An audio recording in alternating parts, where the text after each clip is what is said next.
এর সূরা নাম্বারগুলো এক পাশে লিখবেন 1 থেকে 114, আর প্রত্যেকটা সূরা নাম্বারের পাশে আয়াত সংখ্যাটা লিখবেন। আয়াত সংখ্যাটা লেখার পর প্রত্যেকটা সূরার নাম্বারের সাথে আয়াত সংখ্যাটা যোগ দিবেন। যোগ দেওয়ার পরে আরো 114টা নাম্বার পাবেন। তাহলে মজার ব্যাপার কি জানেন, এই 114টা নাম্বারের 57টা জোড়, 57টা বেজোড়।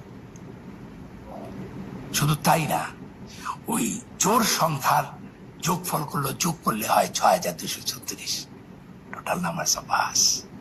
আর বেজোড় গুলো যোগ করলে হয় 6555 করে দেখেন ভাই, তর্কের কিছু নেই। তো এই 6555 কই থেকে আসলো?